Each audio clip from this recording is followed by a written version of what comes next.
Oui. Écoute, la question qui se pose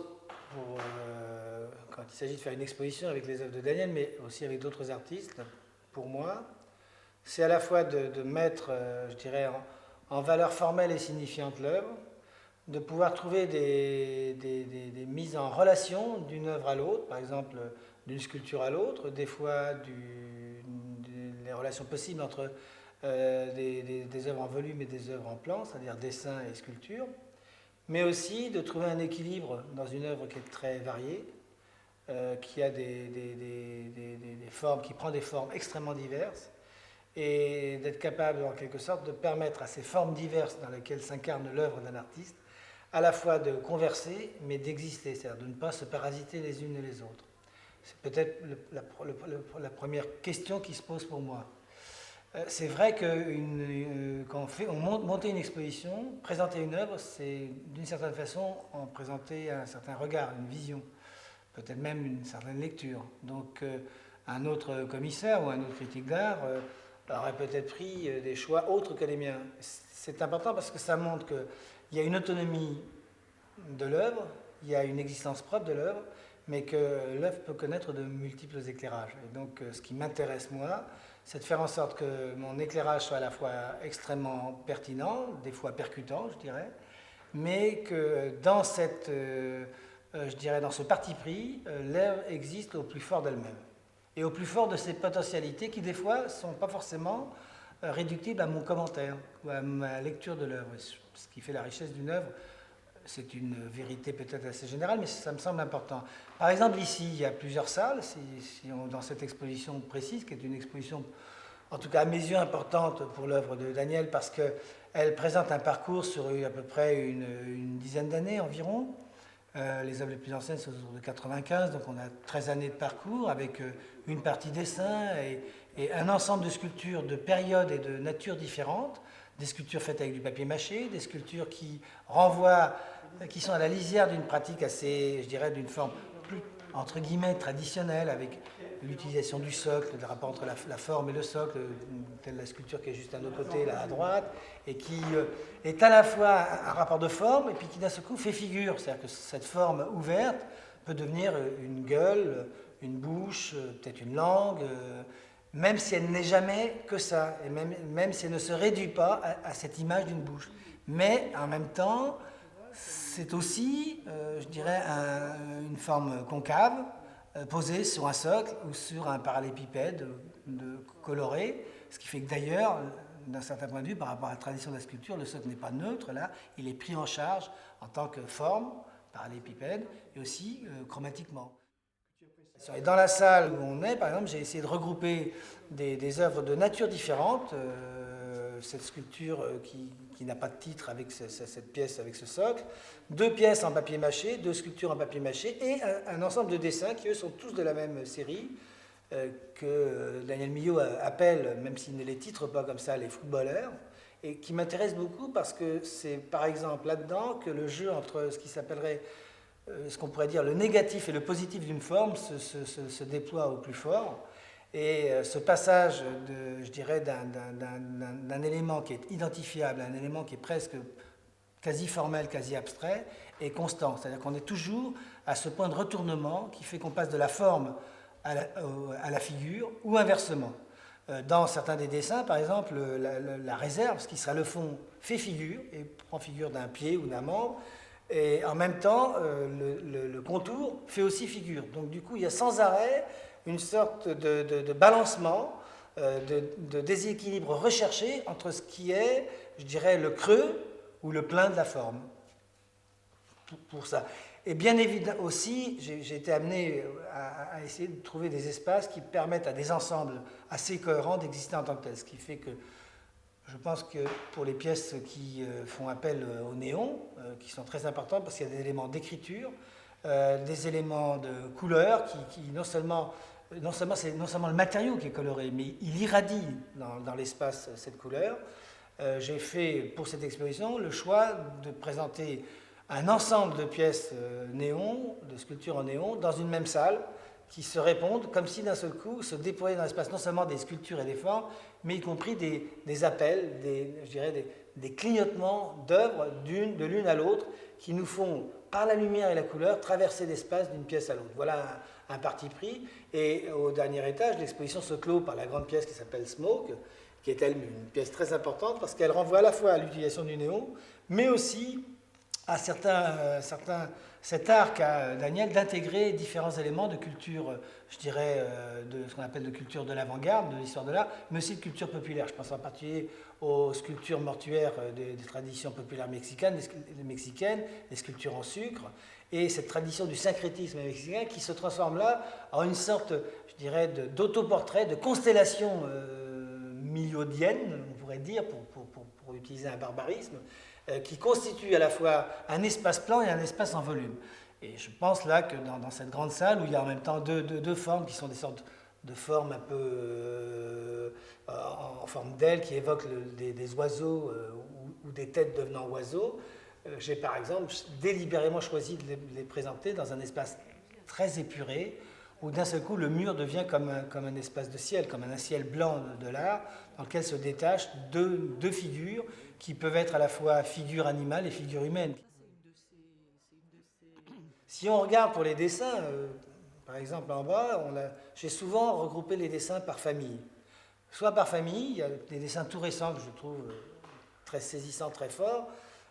qui conjuguent des lignes de couleur et des lignes en noir et blanc, et qui d'un coup constituent des personnages, des figures, soit des figures presque de clowns, mais de clowns masculins, qui a je dirais, des protubérances qui peuvent évoquer certains organes du corps dans son existence érotique, d'autres qui sont immédiatement perceptibles comme une relation amoureuse de deux figures qui sont une figure féminine et une figure masculine, mais c'est surtout cette ligne qui est une ligne, je dirais, d'allégresse du dessin et de la forme, et qu'on a mis en correspondance avec d'autres sculptures. On trouve ça particulièrement, pas sur le plan de l'érotique, mais sur le plan de ce rapport entre un dessin très linéaire et une sculpture ou des reliefs qui jouent à la fois de la ligne de son ombre portée dans la salle où il y a la grande pièce qui s'appelle Fumée et qui est en contrepoint, une sorte de contrapunto. Il y a deux dessins que je trouve extrêmement subtils dans leur finesse et dans leur économie très simple.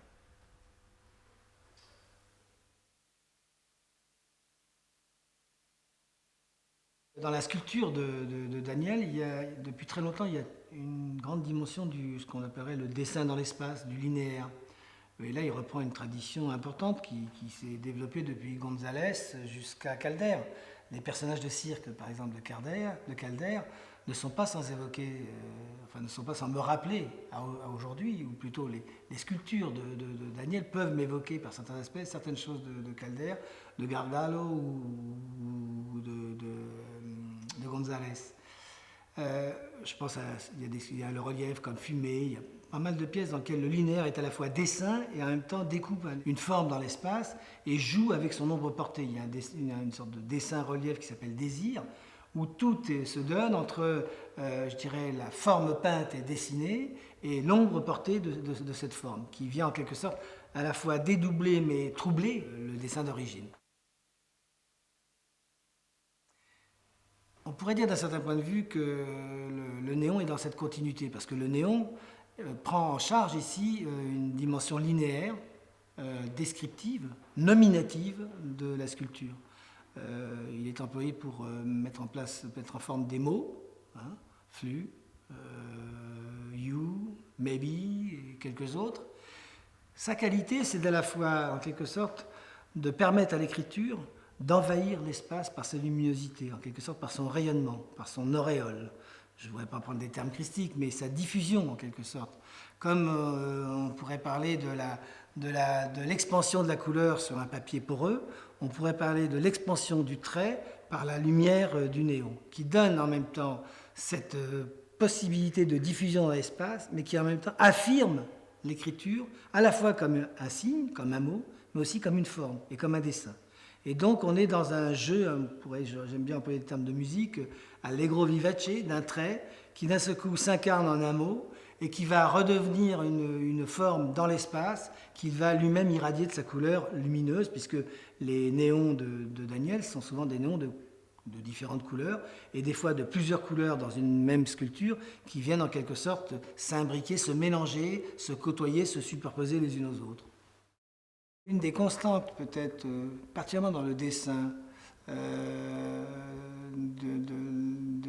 des œuvres de Daniel, c'est cette contiguïté qu'il y a entre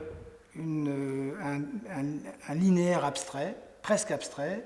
et le surgissement dans le développement même du dessin d'une figure qui prend forme un moment, qui se défait un autre, et vice-versa. C'est-à-dire ce va-et-vient constant entre ce qui fait figure et ce qui fait forme, et entre ce déploiement comme une sorte d'écriture qui d'un seul coup prend la forme d'une figure ou d'un corps, et qui au contraire à un moment la délite, la défait, la déconstruire c'est peut-être trop analytique, mais en quelque sorte l'ébranle, la déstructure.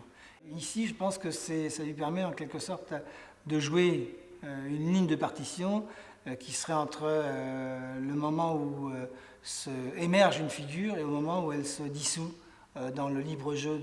du trait. C'est peut-être là que c'est ça peut-être que je parle quand je parle du passage du signe à la forme. Je dis signe et pas seulement figure, on pourrait dire figure, mais l'avantage du signe c'est que le signe est polysémique. C'est-à-dire qu'il peut figurer, il peut être signe d'un corps, mais il peut être signe d'une relation, un plus, un moins, un arrêt, un avant. C'est dans cette ambiguïté-là que je parle peut-être des relations entre forme et signe. On va prendre un exemple. Il y a une sculpture qu'on pourrait appeler le baiser, qui est une sculpture en granit. Je dirais que deux triangles font bouche, deux formes oblongues font tête, et que la relation entre ces deux triangles mis en vis-à-vis et ces deux formes oblongues mises en contiguïté figure en quelque sorte de façon abstraite et matérielle la possible rencontre d'un homme et d'une femme ou de deux hommes qui s'aiment, parce que l'identité là est indéfinissable. Mais elle est la forme géométrisée et matérialisée par la pratique de la sculpture et par la matérialité des matériaux de deux figures qui se rencontrent littéralement et dans tous les sens du terme. Voilà.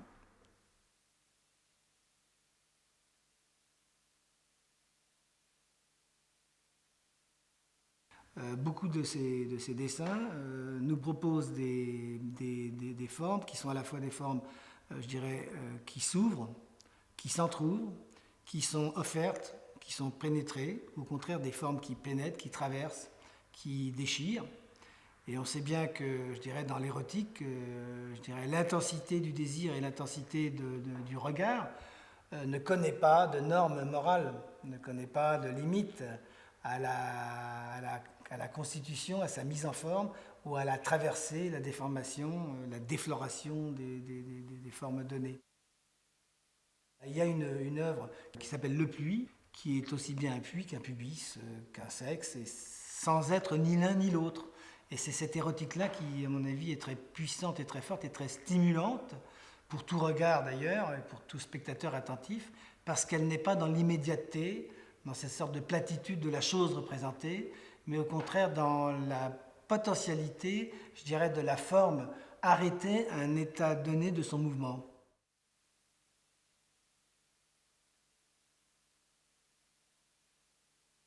Ce qui fait la force du dessin, et d'ailleurs sa prolifération, c'est cette énergie à l'œuvre, c'est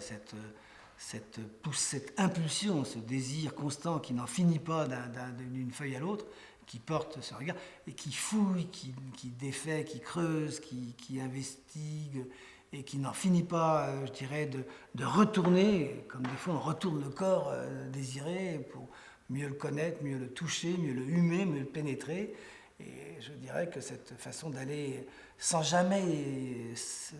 aller clore les choses, mais aller au fond des choses, jusqu'à leurs limites, les épuiser, les pressurer, on pourrait dire, comme on pressure un fruit qui nous donne envie. Et je pense qu'on est là très, très fortement au cœur d'un des aspects du travail de l'œuvre. Je préfère dire œuvre parce que travail est un peu contradictoire à ce moment-là, sauf à parler du travail du désir dans l'œuvre de Daniel Milhaud. Voilà.